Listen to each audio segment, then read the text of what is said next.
Hello, JD here with Wounded Warrior Coaching and Development. I hope everyone's having a wonderful day. Monday came quick. Whew. I've had another big day. I was on the road today speaking to a group of folks, um, and the the day was it was more traveling than it was work, and I don't consider that work. It was nice. It was on concussions, and I got to speak to a group of students at a high school east of the city here, and oh, it was great. So let's start things off here. We're going to carry on with part two of the fatal collision. Hopefully, we get to the conclusion, or the complete this fatal collision share with you guys and girls. Um, it's I always like to start it off with, anybody out there needs a someone to listen to them, or they want to set some goals, work on some PTSD, depression, some traumas, sexual violence, um, you know, trouble with, what, it's life coaching is a really, really open. The spectrum is very wide, right? So um, you have the answers already. We'll just help you bring them up and out, and we'll get you an action plan, and you'll be surprised. So we're at 403 635 6552. You can email us wounded911warrior at outlook.com. Um, I'm not Aboriginal, but I just wanted to share with you guys this beautiful canvas I got here from a good friend of mine, and it there's lots of native culture around here. There's lots of native culture where I grew up, back in Armstrong, Enderby, Spa-Machine area, right? So I don't know. It's very unique. It speaks to me in many ways, and by no means it doesn't mean anything to do with a wounded warrior, or none of that's up for question. It's just a canvas that was gifted to me, and I thought it looked good in the office. It's very beautiful. I can get lots of energy from it. So um, part two. So I think we, once again, raw and unedited, guys and girls. So um, buckle up, sit back, enjoy. So I think I left you off with the. I did have to make some notes for part two. I'll be straight up with you, just little point notes. Um, some of these areas are, I wouldn't say so much vague. Well, vague for sure. Yeah, I would say vague. So some of these areas I go with this part of the story, and um, when you go through such a thing like that, fatal collision, you a lot of it due to brain trauma and the such a traumatic event. A lot of it is learned or taught to you, or you've seen footage, or I've read a paper about articles about my accident, or your family members or loved ones, and loved ones and friends, because a lot of it, as I go here, you'll understand. So, we can start off with a bang. I left you off as I had identified the gentleman in the other vehicle's head had exploded, and I had, uh, even though I visualized and actually seen this, which I am not willing to describe, um, I still checked his pulse, check for a pulse. And you know, um, that's just who I am. I'm I've done a lot of shitty things, and I've hurt a lot of people, but I've also in here I've found out that I love people, and I care a lot um, about the people who have never gave up on me, people who have put up with me and my shortcomings, while being a orangutan and a maniac in my past, and my current present day. Right? Sometimes it's not easy. Um, I'm sure it's not easy to be around me sometimes. I struggle being around me. So and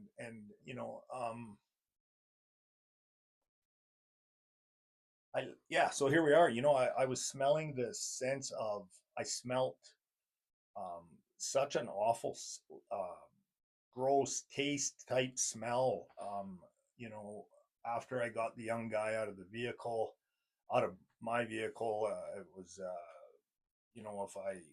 smashed, I smashed the windows, cut our seat belts. Realizing that we weren't deceased. I clearly don't recall much of that. That was quite a fog.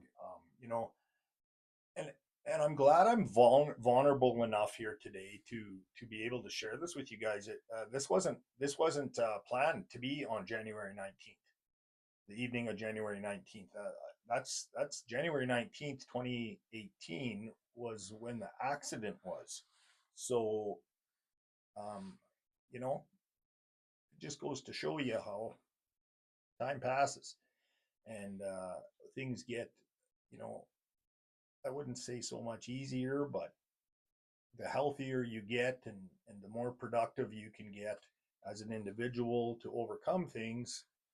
Once I recognized it was January 19th, it was later this afternoon. Um, I'm not losing it. Well, I'm lost, but anyways, um, then I started to process the accident, and you know, all of a sudden I was listening to sad music and stuff on the way home, and it was just bizarre, right? I try to pull myself out of that funk. It definitely gets easier with the skills and knowledge I have, but I'm still a human being, and I certainly feel sorry for. I feel awful for that gentleman's family, on a day like today and every day. It's heavy stuff. Um, so and that is a neurological um, event that happens when you get that sense of tastes and smells, and um,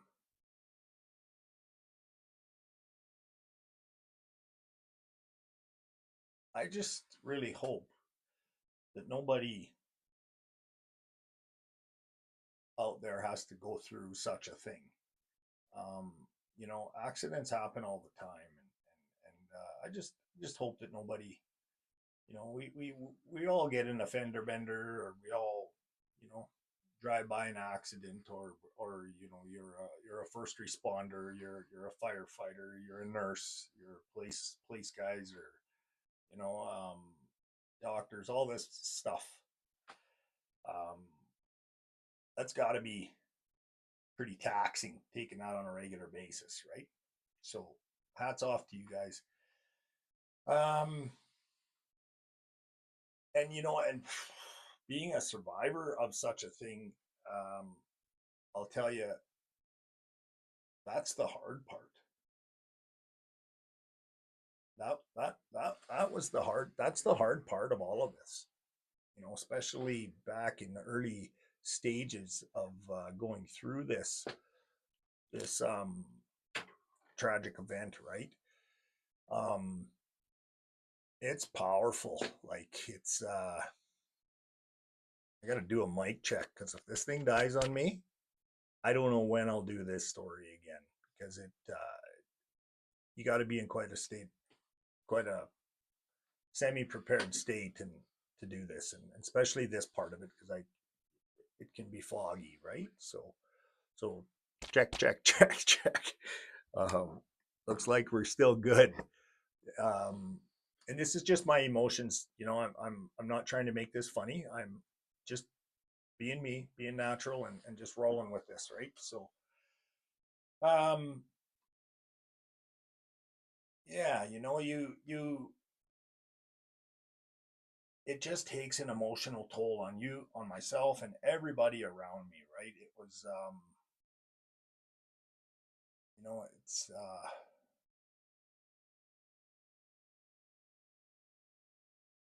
yeah, it's tough. So if we have a technology error here, I don't know. Like I said, I don't know when I'll be ready to do this one again. I'm even struggling right now here a bit.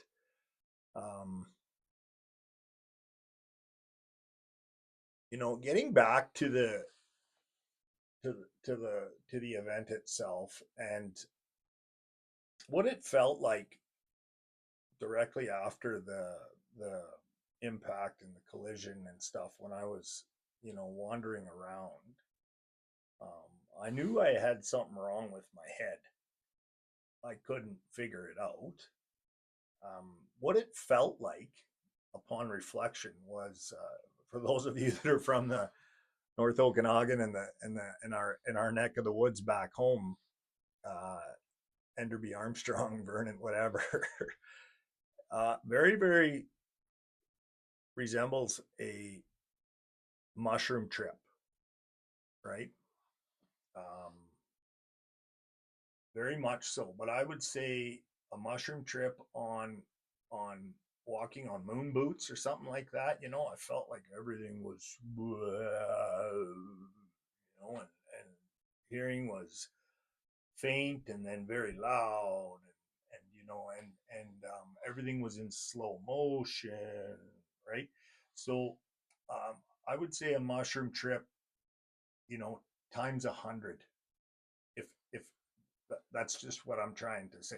I've um, never been into the psychedelics much, mushrooms. And there was no euphoric feelings, of course, and there was clearly no giggling. You know, um, I could tell you a little story about mushrooms here. While I was younger, I went up to a pit party in Enderby, and oh, of course, there were supposed to be two guys fighting that night. I don't need to bring up names. I keep in touch with them both. Anyways, they were going to get at her, and it was about a girl or something. And two super gentlemen, they're good guys, and they're actually friends now. Before, probably during and after, so and to this day. But I wow, that was a long road going up to the big pit there where they did that in Ashton Creek. And long story short, somebody threw a can of beans in the fire, and I was on mushrooms, and I ran, bolted down the road, this dirt road, and hit the ground and covered myself up like I was, I don't know, being attacked by a bear or a dog or something like that.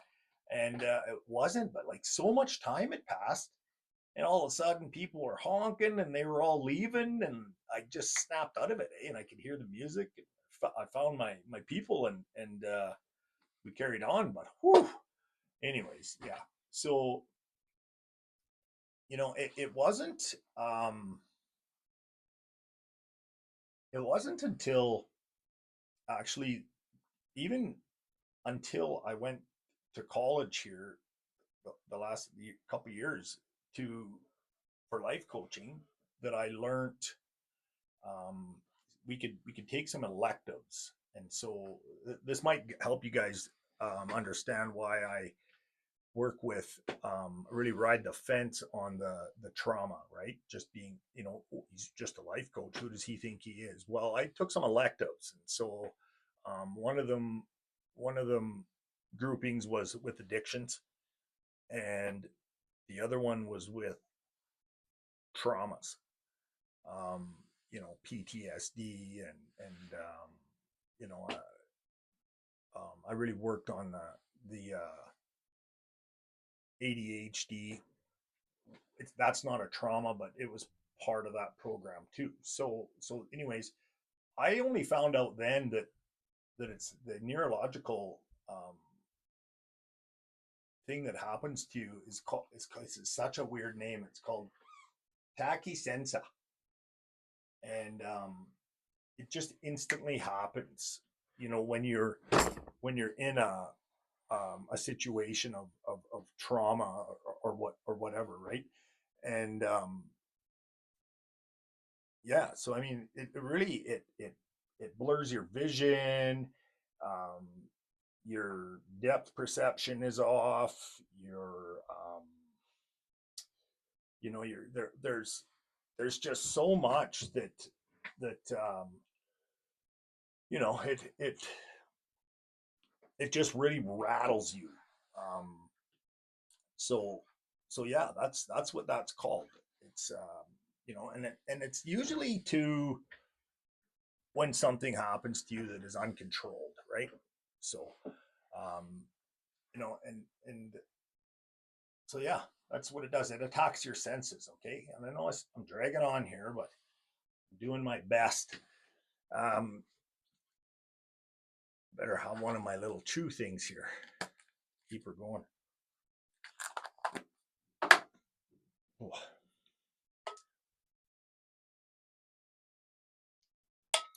You know, and I'll share a little story with you guys as we go. I like to share little stories. So growing up, I don't know what you call this, but it is what it is. I was just a little gaffer, a little guy, and my dad was in a fatal collision as well. Excuse me, and I just find that to be so wild. I don't know what you call it. It just seems so bizarre to me. Um, it explains a lot to me now about you know um, his nervous system and his you know his alcoholism. Um, you know, I'm not going to blame that, but I'm sure as it did with me, and you're going to learn that. You know, remember I was sober for clean and sober for some time going into this wreck before we got wrecked out, right? So I was on a really good path. Um, yeah, I just found that really hard, you know. And so here we go. We you know there are multiple days of you know the accident happens. You hear things. You know the highway was shut down for 11 hours. Fatal collision. See it on the CHBC News, Castanets, Morning Star. You know all this kind of stuff. Um, going to the ER for head stuff and you know things you do because you're not well, and you know the dang thing is you can't see a brain damage, right? It and if you know like you can't see it. We all know that. There's imaging and MRIs and there's all sorts of stuff, and of course everything takes time, you know, and you know you're going 100 kilometers an hour, so to speak, and bump, right? I mean, whew, you can imagine, you know, and not to mention all the head trauma I've had in the past, being a maniac and and orangutan and you know bullfighting in rodeos, for sure. I had a horn in the temple here. Um, I had a dirt nap there and some serious trauma from that. So I mean, these things, they all add up, and they get worse, right? So I started to ultimately I started to really feel alone, so lonely, and I really I had no sense of direction. Like, um, there was a couple times, probably more than three. I don't know. Three or four for sure. Two for sure, because I called people. Um, this would be, shortly after I got into a rental vehicle, um, and I would be driving into Vernon, and I would forget where I was going. That scared the shit out of me. I was lost. There was something wrong with me, and and you're overloaded with just a flood of emotions, right? And like I said earlier, like the fallout from the accident is much harder than the actual accident itself for both families, you know, for the deceased and of course, myself and mine and my people and me. Um, it was, I call them the big three. They started to set in really heavy. Um, the big three I refer to: the shame, the guilt, and the anger. You know, coming at me every which way. I was just shut down, and you know, I had no proper direction on how to grieve this. I was alive. The young fella was alive. Um, you you it's a life changing event. And in so many ways, right? And when the big three hit me, um, the struggles, they came in very very hard and very fast. Um, Lots of self doubt. Um, I can even feel this right now. It's just heavy. Um, you know, and like I'd mentioned, I was clean and sober going into this. I know I've already repeated that, but and you start thinking to yourself, well, was I texting? Right? What, what the heck here?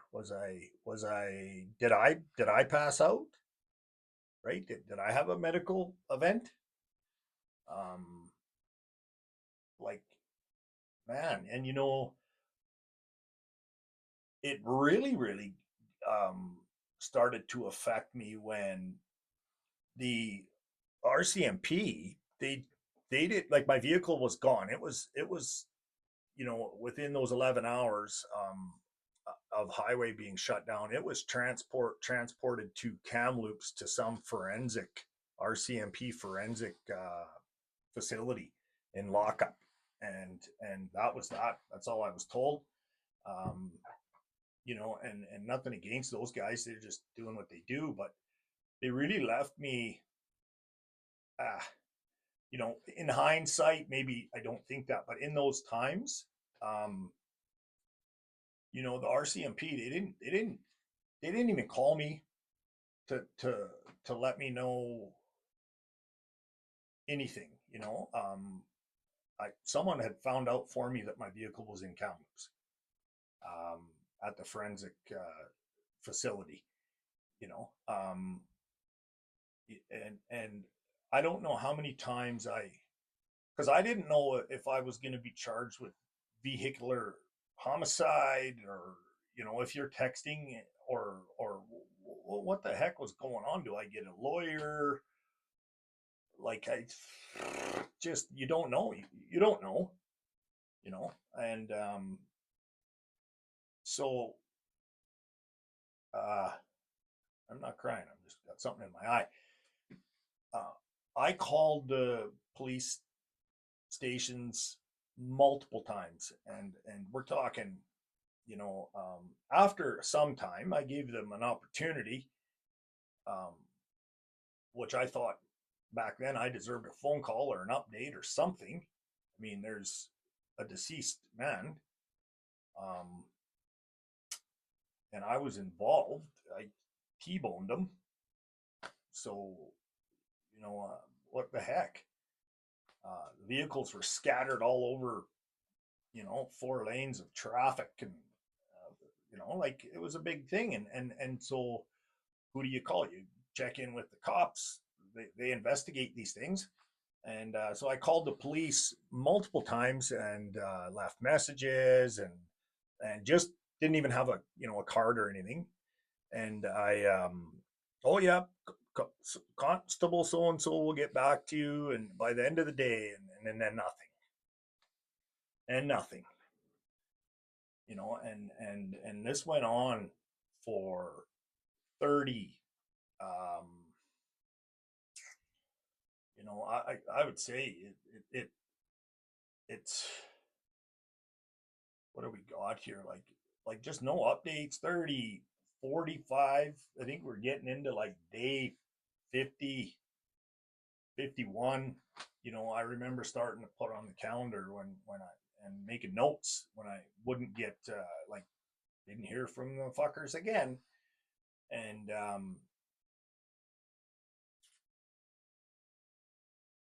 I felt myself dissolving. Like, I just felt myself giving up, very, very slightly. Um, you know, ICBC was all over me. They're telling me they're going to give me $5,000, and just stupid. I didn't, I thank gosh I didn't accept signing off on anything. I didn't even know if I was right or wrong or what. Um, and it was, yeah, that was, I was just going through stuff. I couldn't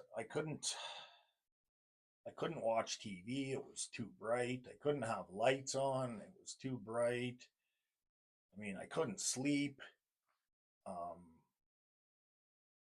constantly the brain wouldn't shut off, but it wouldn't work properly either. I couldn't, put things together really.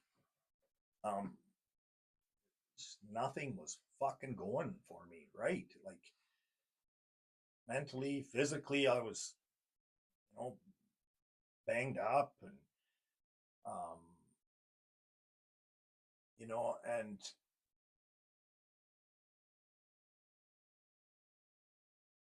it just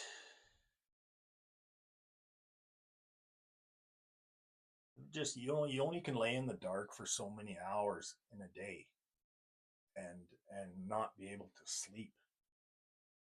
So you basically running on insomnia, and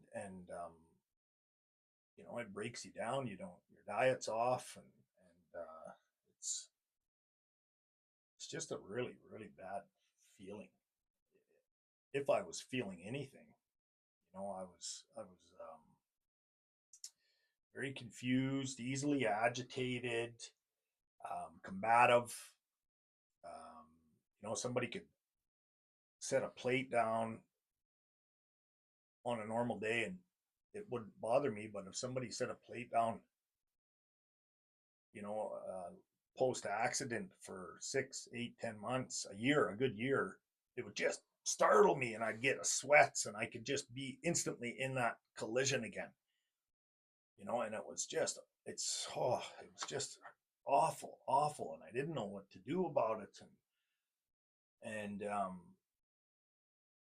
just so sensitive. So it went from being so clouded at the scene to over time, it got hypersensitive, my hearing. And so, you know,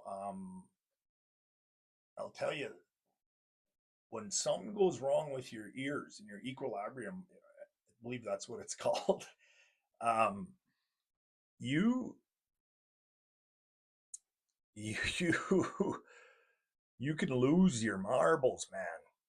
You know, like you're dangerous because that's just everything is just rocking, and there ain't no medication out there that can calm that down. I'll tell you what. I don't think so. I don't think so. Um, you know, and then this begins the dark slide. You know, um,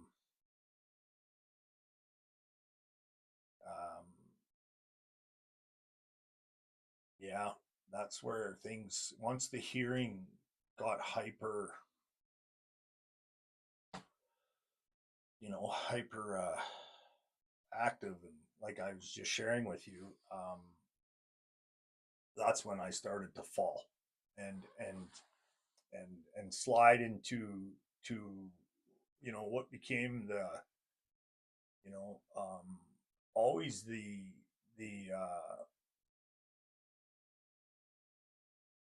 you know the the dark places were always they were almost calmer for me in my life, back in my younger days. And I started to just wander around the house with headphones in, um, even with family and such, and they weren't on. The iPods things weren't even playing music. I was just thinking about the guy that died and feeling so heavy, and the fact that um, I yeah, it just was pacing around and started to focusing on an exit from reality. Um, and to be blunt, it was the early stages of a suicide plan. In it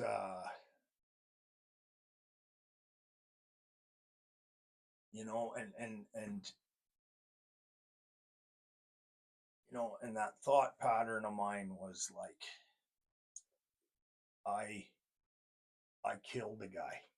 I killed somebody. I killed a man. And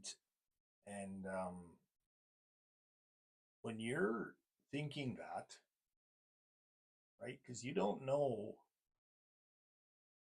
you can train your brain, right?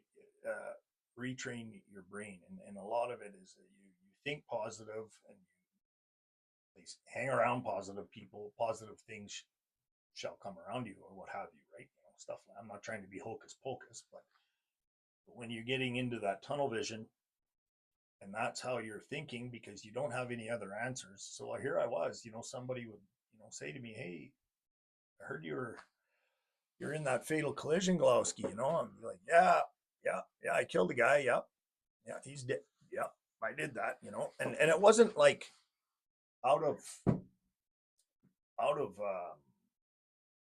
negative, like something I was proud of course, right? Um, that's just the way I was thinking, and so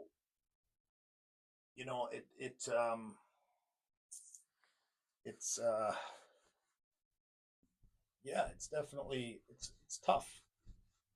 And we can go back to the time of the accident. They said it was around 4 o'clock, 4:04 p.m. or something like that. You know, for the longest time, um, that was the hardest part of my days. Um, let's call it what you want, bizarre, whatever.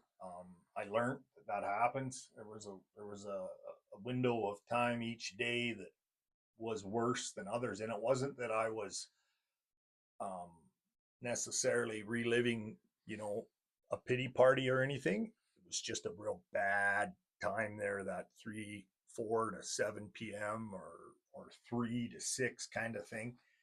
Um, my body was just off, and I don't know what that's about. Um, you know, so um, and I gotta share this with you guys too about the depth of the neurological impacts of that Thaki Sensa. I hope I'm saying it right. I got it pretty written down in big letters, but it I my grandparents used to I miss my grandmother so much, and anyways, they would always go to the Village Green Mall in Vernon, and very social people. Grandpa is, anyways. Grandma, just a little lady there. Um, always had to go to Walmart or something every couple days um, to get us socks or what have you and stuff. Anyways, but we would always it would be a good place to catch up with them and visit them at the food court there. And I'd go to the fuzzy drink orange or fuzzy orange place or whatever, or the Chinese. I like that food court, and I totally remember walking in there, and it was busy.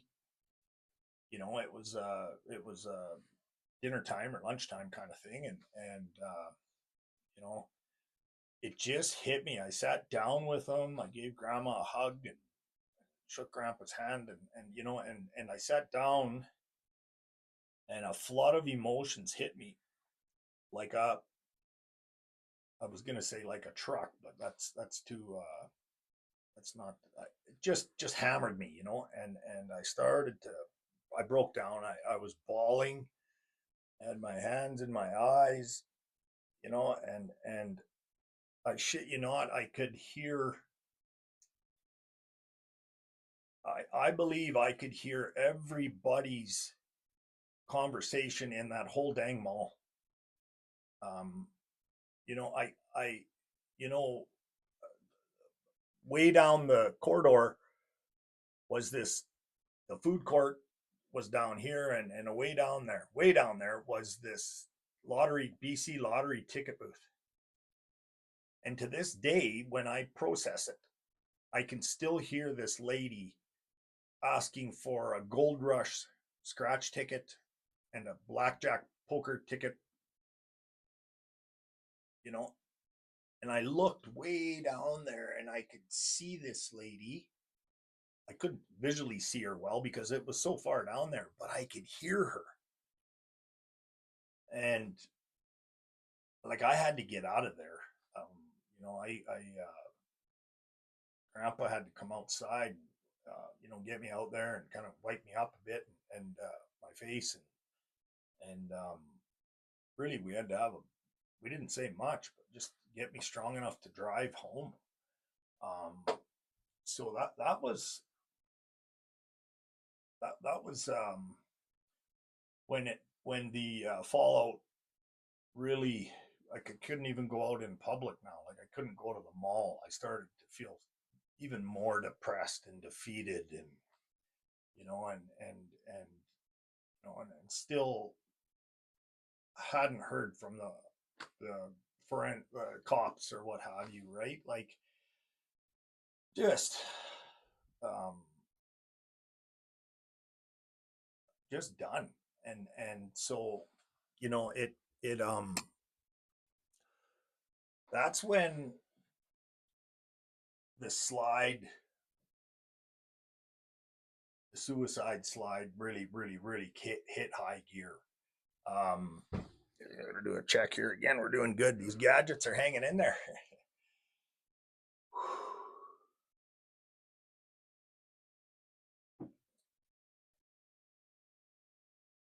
You know, yeah, I'm glancing up at some notes here. Um,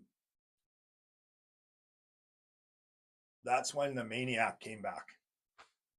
That's when the maniac came back, and I was into fully consumed by suicidal thoughts at that time. You know, I couldn't stop them. It was constant. So full exit mode. Um, Thinking up different scenarios. Which one was I strong enough to act on? Um, you know, and I figured that out. I figured that out, and I don't know. I would say 95% of my thoughts were in a 24-hour period were suicidal in some way or another, something to do with suicide, right? Um, you know, I don't know. I mean, I'd been to the ER for the brain things, neurologists, and of course, you know, you gotta wait for these reports, right? You know, they send them back to you in time, right? And you know, so I my mom came with me to my doctor. My doctor was in Kelowna at the time. Great guy, and you know, we talked about things, and the didn't prescribe much because there was too much unknown with the brain, I believe at this time he hadn't got full um, documentation from neurology um, appointments and MRIs. It was more for my mother was more concerned for my well-being and such. Hey, so she came with me into the appointment, and you know, as we go to leave, he calls her back into the room, and fair enough, right? Whatever. I didn't care about much at all, zero. And you know, such a good guy. He ended up what he did is he wrote down on a piece of paper his wife's and his personal cell phone numbers, and you know, they had a little chat. And I really don't know too much about, or I don't remember what they shared, but I knew it was definitely to do with suicide prevention, and he wanted to be alerted ASAP. Um, you know, of course, after whatever, however, whatever. So, um, you know, it what do I do? What do I do? I'm 95% of the time I'm thinking about suicide. Well, I do know one thing that would work for me before, right? Would numb all my traumas, my hardships. It, it was my alcohol and drugs. They would numb my pains or fears or what have you. So it got to the point, you know, I was living on a farm out out of outside of Armstrong area there, and I what do? I get all strategic about shit, right? 'Cause here I go. I'm doing it. So you know the first you know day there when I went back to to self medicating is what it's called. Um, I I fucking glasses.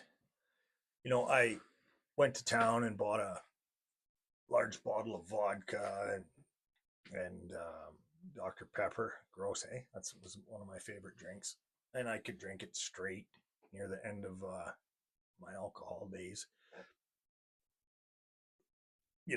Up when I would get sober for multiple periods of time, um, and then fall off the wagon, or sorry, like drink till no end. It was always straight vodka, whiskey, whatever. Right? Didn't really like beer. Um, and yeah, there you go. You just text that number, and cocaine's on the way as well, right? So I started off. I was doing drinking about a 2.6 a day of vodka and 3 to 4 grams of cocaine a day. Um, this went on for a while. It got, to the point where I I isolated big time. Um, I you know I isolated big time, and I so and the weirdest thing about all this is before, when I would do cocaine, um, it really didn't do much positive for me. I don't know if it does for anybody, but a lot of people get chatty and euphoric. Um, for myself, it was more. It was I would get hyper paranoid. Any kind of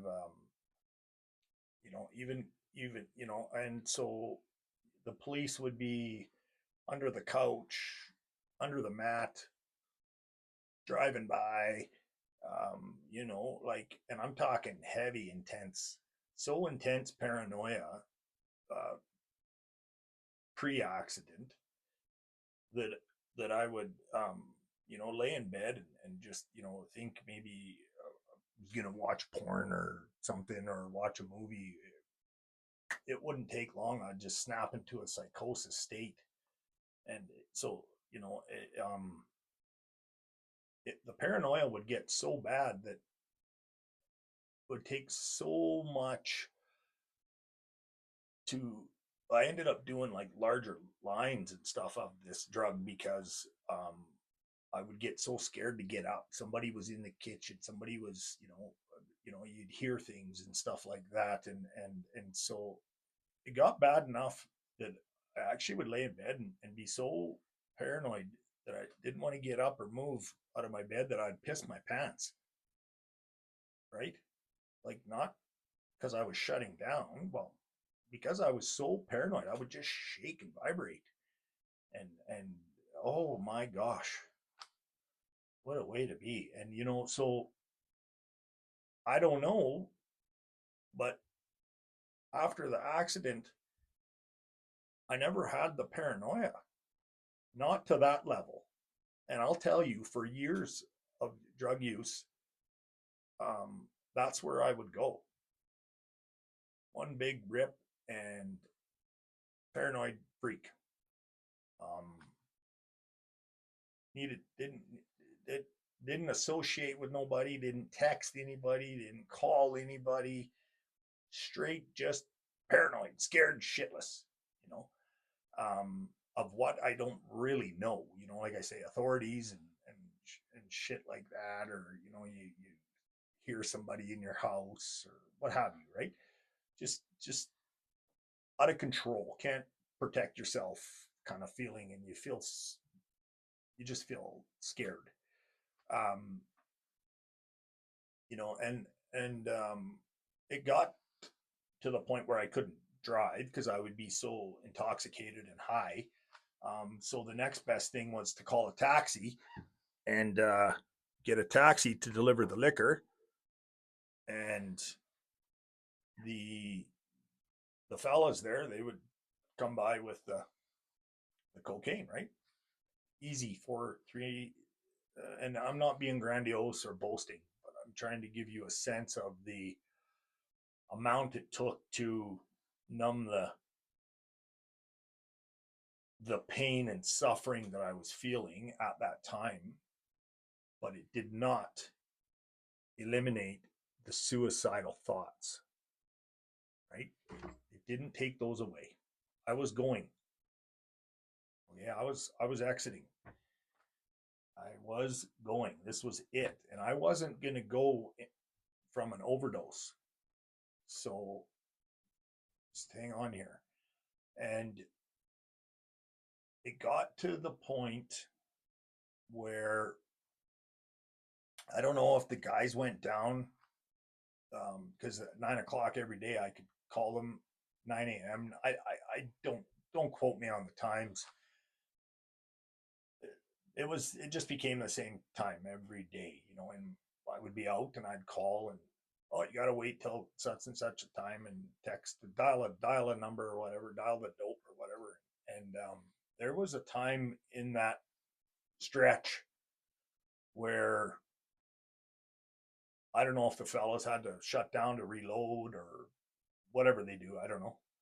Um, Nobody was answering, and I wasn't sleeping for the longest time before I even started doing it. Like I would get so tired that I would just do this and oh, better do another bump, better hammer back some more vodka, right? And all this time, eventually, I knew it was going to come to an end. I was someone was going to stop by and check in, um, because I started to drop off communication. Um, Very relatively abrupt, but over time. But when I did drop off, it dropped off. So finally, and I got the shutters down for days, right? I got a couch up against the doors. I just sit in my favorite chair at the time. Um, TV would be on. I just a fucking mess. I think just sitting there, really, to be honest, like just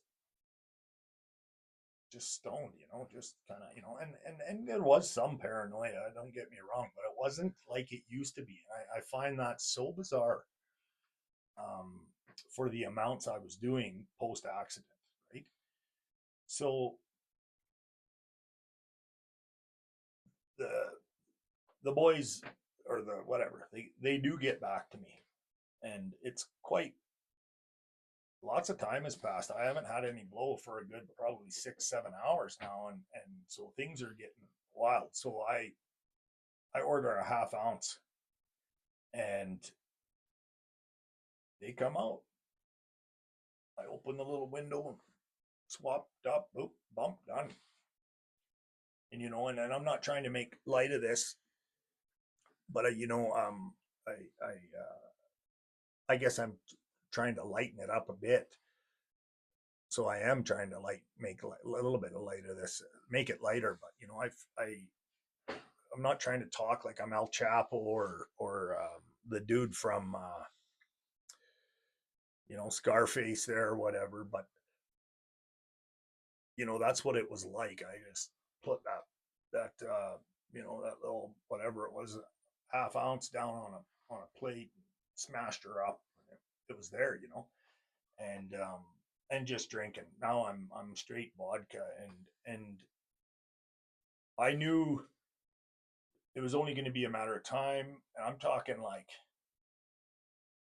so they dropped it off, and that put me in quite a state with that time lapse of not them without that cocaine product, right? Because it was such a ritual for days and days, and so and being malnourished and hydrated and stuff. And you don't get me wrong, I did eat a little bit, but it was like force feeded a pepperoni stick from elk meat or a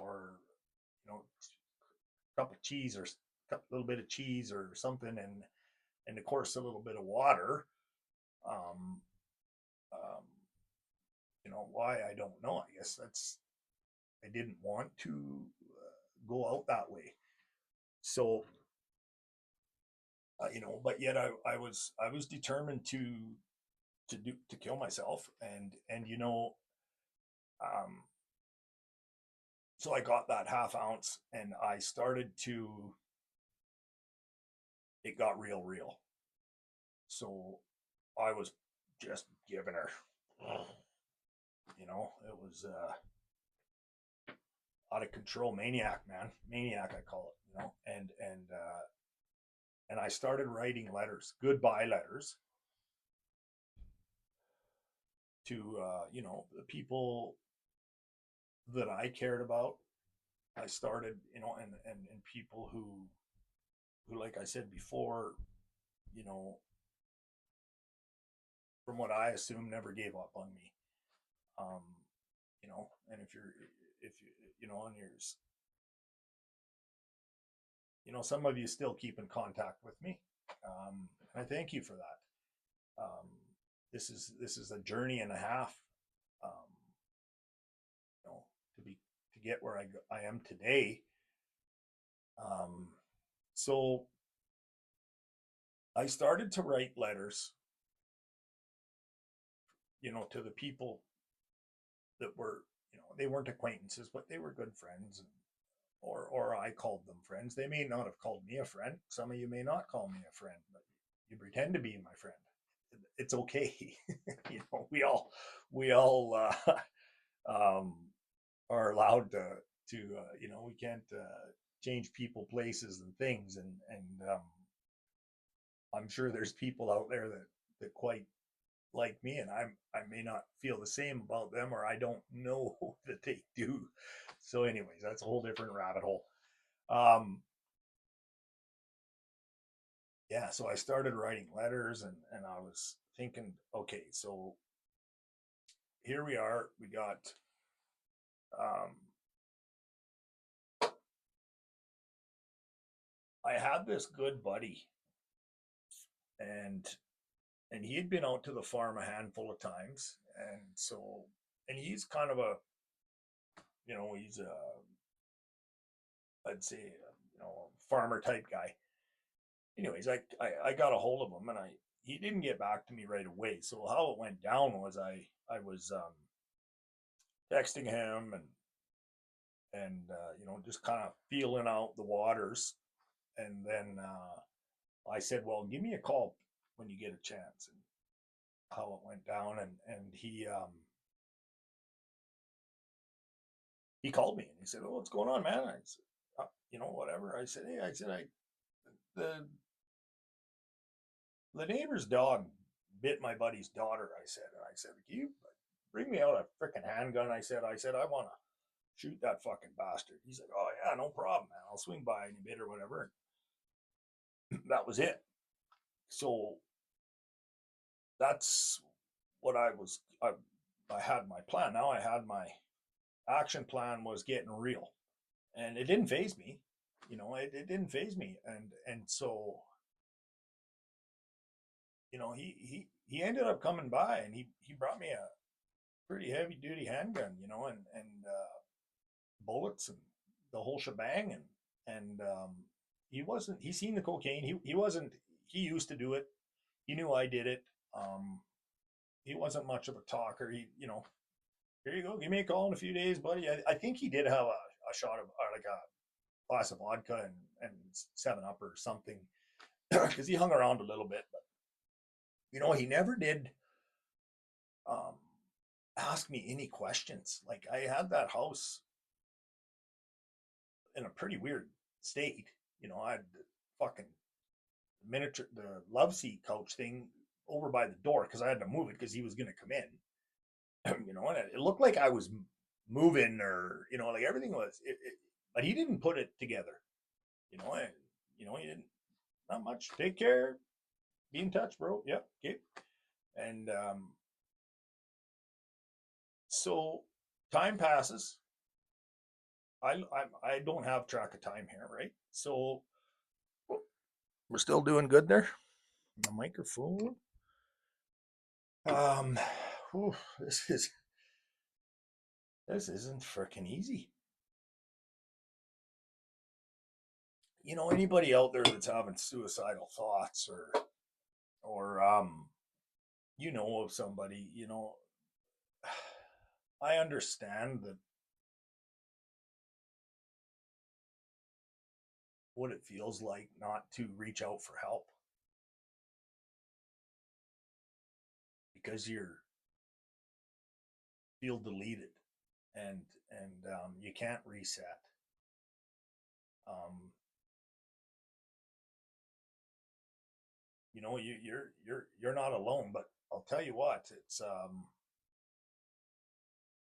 suicide affects everybody that you leave here. You know, um,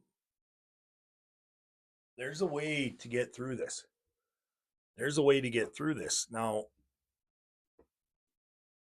when I wrap up this story, obviously I'm not dead, nor did I blow my head off. Um, if I would have asked for help, you know, in the earlier stages or talked to somebody or had the courage to talk to somebody in the earlier stages of my process, suicide process, be damn sure I wouldn't have got to where the story is going to get to here. Um, you know, you got to talk. You got to talk. And if you recognize somebody isolating, um, shutting down, um, hygiene's going out the window, or they start to get rid of items that their prized possessions, um, these are flags, you know, within reason. I mean, if you know somebody well enough, you know them, and or you know you um, you know, or if they're sleeping a lot, or if they're laughing at everything, and they're you know maybe they went the other way where they're relatively a stoic individual and over they're they're not being what you would think they are, so they're being like extra happy. It's suicide thoughts. It does such a fucked up, it goes both directions, right? um and it's hard to identify, right? You know, how dare you want to ask somebody how are they doing? They're just going to say I'm okay. Yep, I'm okay. That's what I said. You know, oh, I'm doing all right. You know, um so so so here we go. So I got very strategic about it, right? So I got the place boarded up. I'm doing mountains of cocaine and liters of vodka, um, and it's coming in on a regular basis, right? But we're at that point. So I've got here we are. I'm writing letters. I got the gun. It's loaded, and like I said, I'm not doing much. I'm not very active um, um, socially, but I did know. I made sure that I knew where my mother was. Wanted to make sure where I knew where my sister was, and anybody that would come out to check on me in the next short bit because I was taking action. I was popping myself. Um, Intermittently, I was apparently texting. Um, I do believe it was an ex girlfriend at the time in Calgary, and here I was in Armstrong, and I want to say thank you very much for this because I wouldn't be here today. I'll guarantee you that I know that for sure. Um, within between my lines, I never said. So this individual, she read between the lines, and of course she had heard about the accident, and probably a little bit about my depression and where I was at, but I never said to anybody that I had a action plan here to take my life, my own life. Um, so yeah, here I am. I'm sitting in my chair. I can no longer see. I got a daylight outside, and I've been writing notes, goodbye notes, letters, not notes. And burning through them for hours. Um, I actually still have them. Um, Oftentimes, I think about burning them. Um, they're stuffed in there with the pictures from the accident and some medical reports. And it took a while to get those back from the authorities took the. So here I'm hanging. I can see that it's. I got that house buttoned up, and I'm getting to the end of my time on earth here. I'm getting it, and I'm getting ready because I am now writing letters to the people closest to me. Right? Sister, check. Dad, check. And I don't know what time it is, but I know it's getting dark. It's dark out. Sorry, it's dark. We're talking, what are we? January, February. Yeah, we're talking, very late February. So we're in winter. Um, so it's dark, and the reason I can tell is because I can see slats of light in the daytime if I paid attention, right? I mean, I can recall that, but knowing what time it actually was, I don't. Um, and So here we are.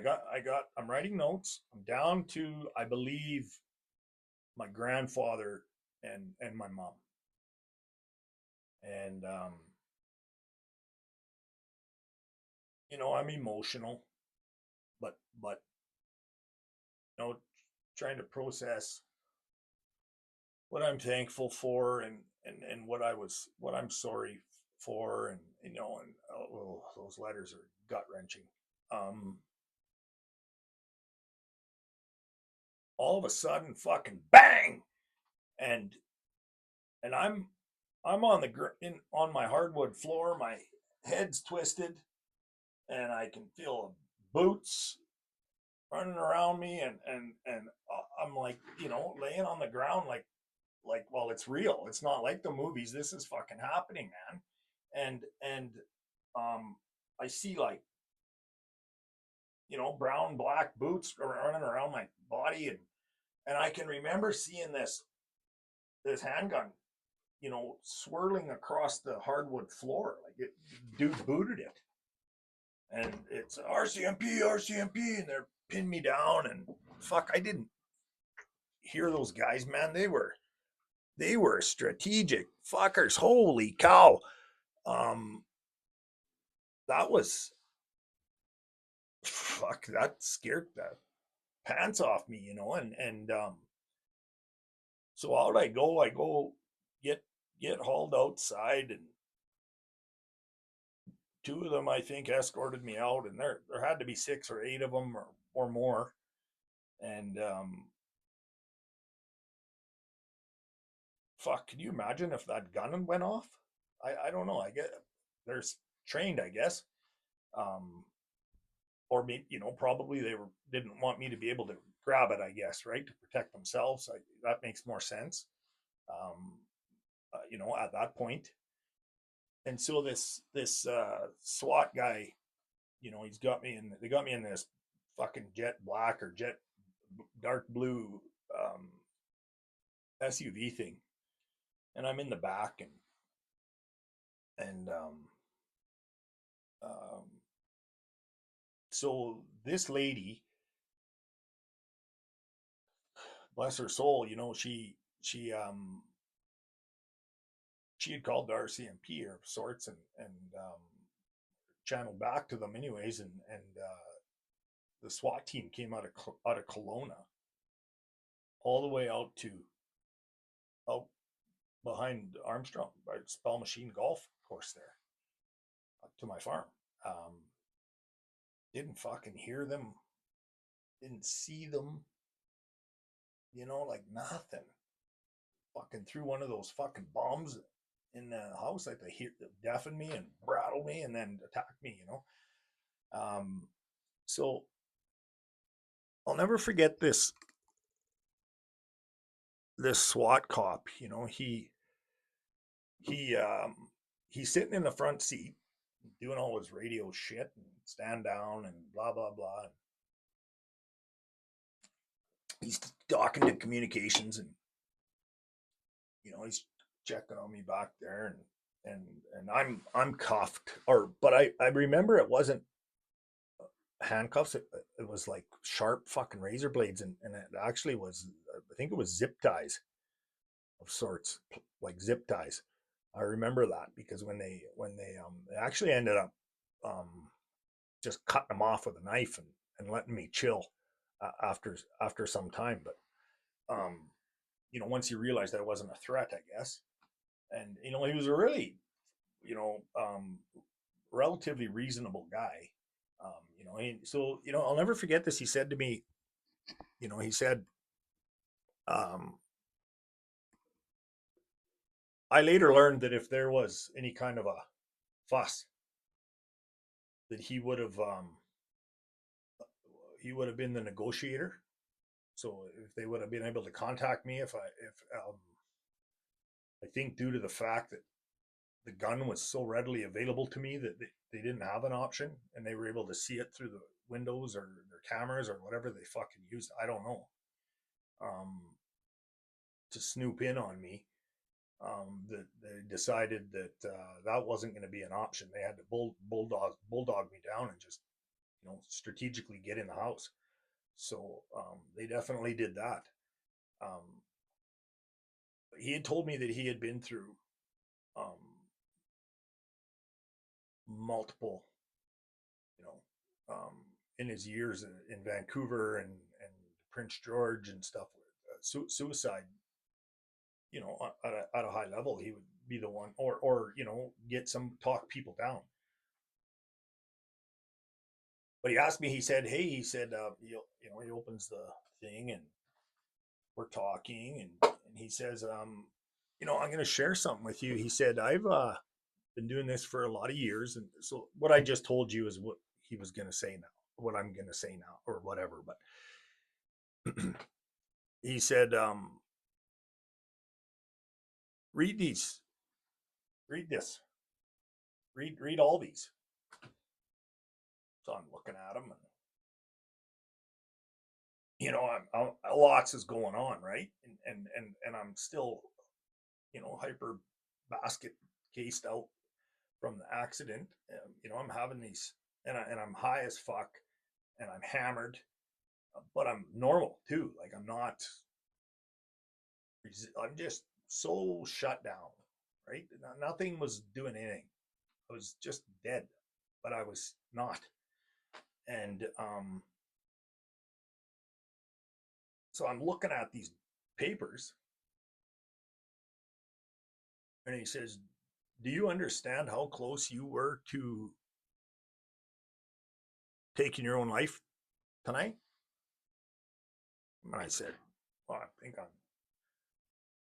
pretty determined." I said, "I mean, I said I was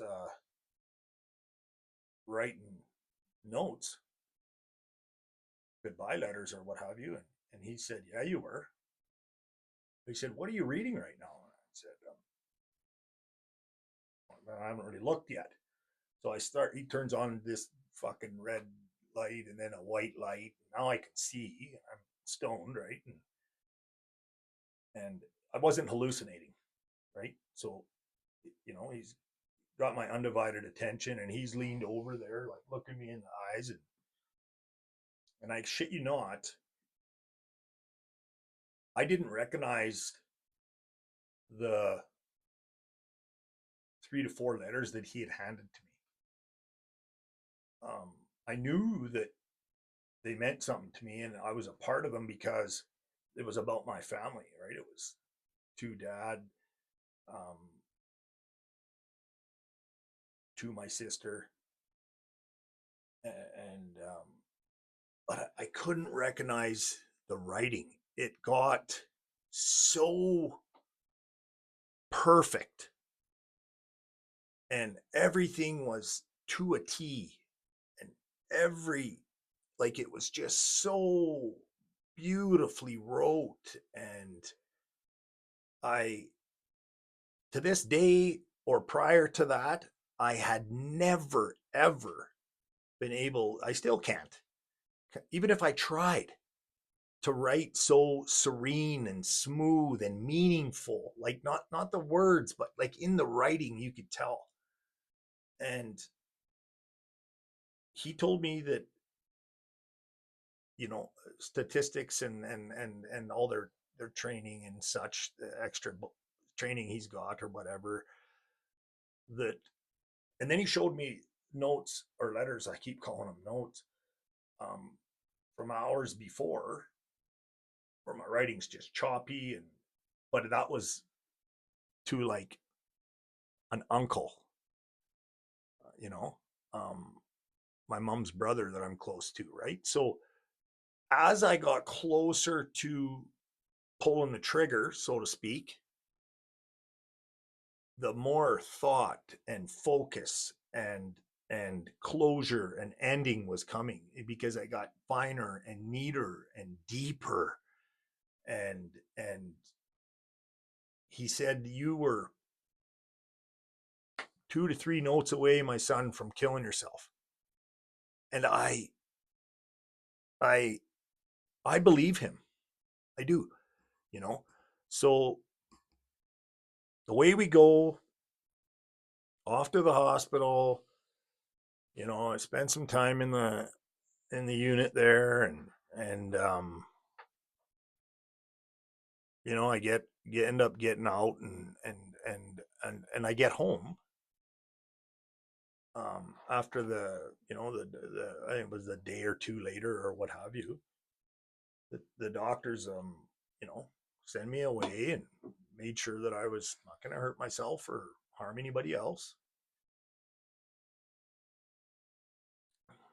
I never, number one, to this day, I've never been questioned or asked about the firearm. Ever. That's fucking weird, right? We're 8 years later.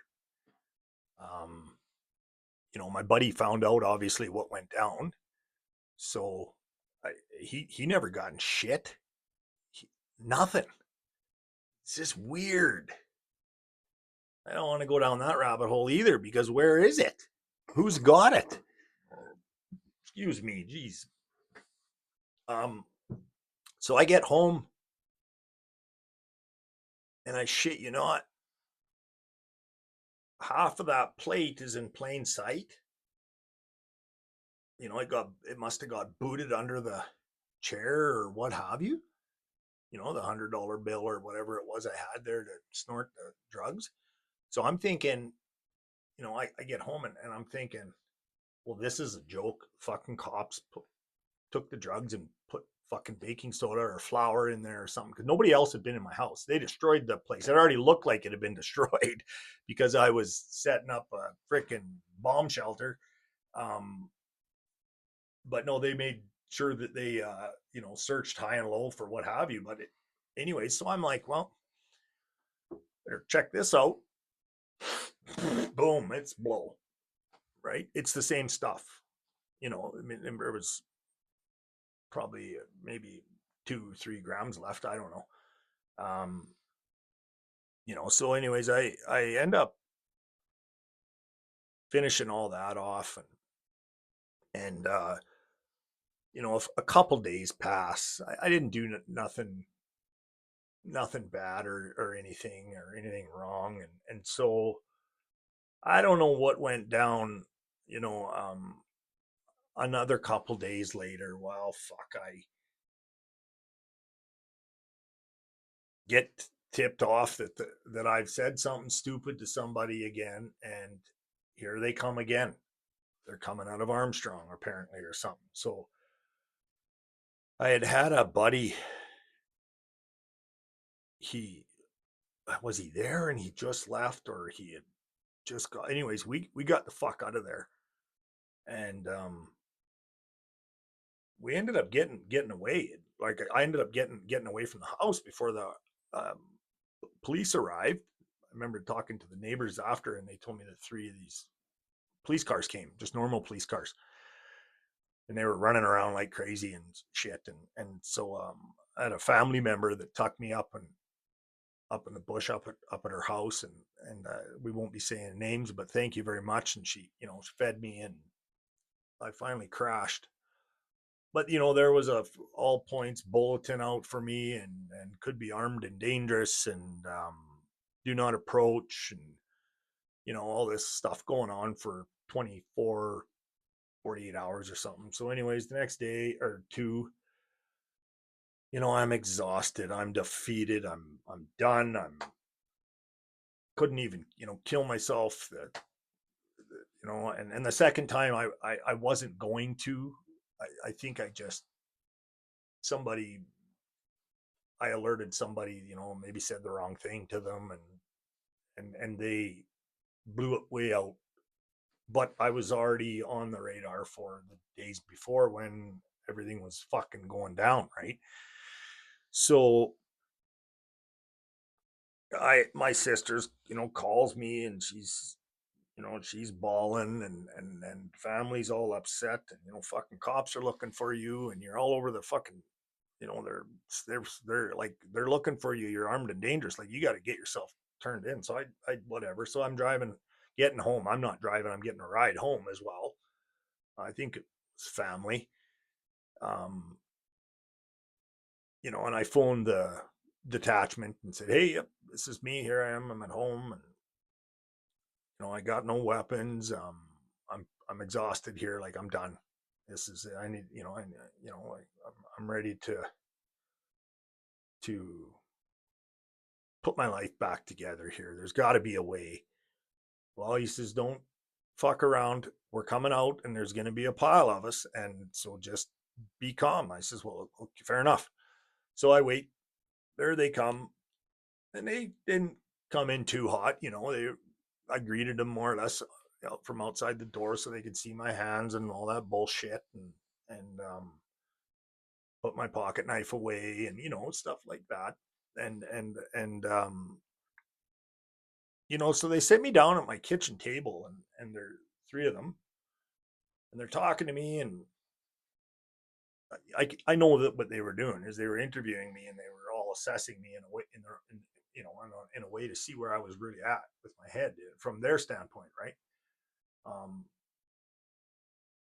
what ended up happening was they left it up to me. Really, they had realized that I was, there was no firearm, there was no more drugs, um, and that I was in a state of exhaustion and ready to get well, or begin. And so the lead in cop or whatever you call him, he said, "So what's the plan here, Jamie? Like, what are you gonna do?" I looked at him and I said, "I'm gonna fucking sleep, and I'm gonna sleep." And I said, "I'm gonna eat everything in this house when I get up, and I'm going back to sleep." And I said, "When I get enough energy and strength in a couple days here, once I start to, the get through the withdrawals kind of thing and such, I'm going to call a treatment center, and I'm going to go." So I did. I think I slept for about 2 or 3 days off and on, heavy, heavy, heavy, and ate like a pig, and I got up and I called a treatment center, and I went to a treatment center. And ended up they had no beds, and it was out in the Kootenays, and I these gadgets are hanging in there. Hey, that's good. Um, so I was, kind of upset, like, fuck, I need to get, what am I going to do now here? Right. So then I'm like, oh, I got to go through the doctors again and all this stuff. Sure as shit. Um, the next morning they called and they said, hi, we have a cancellation here, and we have a bed for you. Would you be willing to get out here? And I said, absolutely. So away I went. And, this kind of all wraps up here because where I'm at with this life coaching is I don't, this treatment center was so cool because it worked with everything. It allowed you to create a program that was fitting for you, right? Not an easier, softer way, but it didn't necessarily pound the 12-step program down your throat. It didn't pound the smart recovery down your throat. Um, Spirituality was there if you wanted it. They had trauma physicians would brain trauma surgeons, sorry, not surgeons, like doctors that deal with traumas would come in once a week and spend time with certain patients. I was one of those patients within that program. So I really got to work on things, and then 60 days comes, and 90 days, and I still felt that I wasn't ready to go home. So I yeah, and I think the biggest thing, that's what I'm trying to say to you, I'm telling you, sharing with you that with life coaching, the it's open. We'll collaborate as a team, me and you, me and the client, right?